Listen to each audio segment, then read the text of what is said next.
আসলে কিছুক্ষণ পর পর মূলত বিমানবন্দরে হচ্ছে নোটিশ ঝুলানো হচ্ছে। কিছুক্ষণ আগে হচ্ছে একটি নোটিশ ঝুলানো হয়েছে যে বিজি 389 এই ফ্লাইটটি হচ্ছে কিছুক্ষণ আগে হচ্ছে বাতিল করা হয়েছে। দাম্মামগামী ফ্লাইটটি ছিল, তো এরকম হচ্ছে আজ এখন পর্যন্ত এই ফ্লাইটটি সহ হচ্ছে 122টি 23টি ফ্লাইট হচ্ছে এখন পর্যন্ত বাতিল করা হয়েছে। তো সারাদিনে হয়তো আরও বাতিল করা হবে।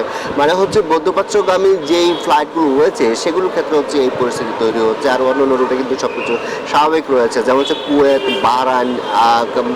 বাহরাইন, দুবাই, আরব আমিরাত, এই কয়েকটি জায়গায় হচ্ছে সমস্যা হচ্ছে। যেমন সৌদি আরবে কিছু কিছু জায়গায় হচ্ছে ফ্লাইট স্বাভাবিক রয়েছে।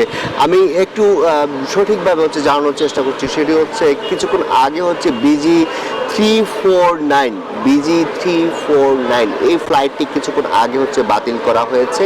এই ফ্লাইটটি হচ্ছে দাম্মামগামী একটি ফ্লাইট ছিল, সেই ফ্লাইটটি কিন্তু বাতিল করা হয়েছে।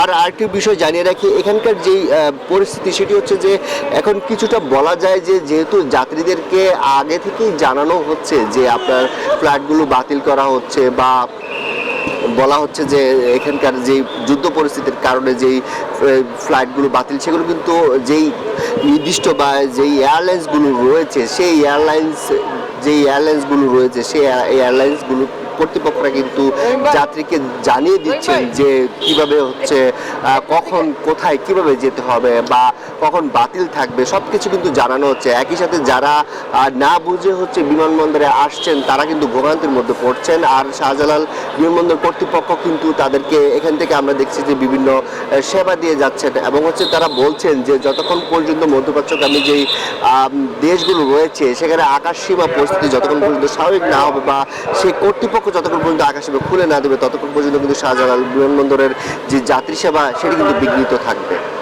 এই ছিল শাহজালাল বিমানবন্দর থেকে আমার কাছে সবশেষ।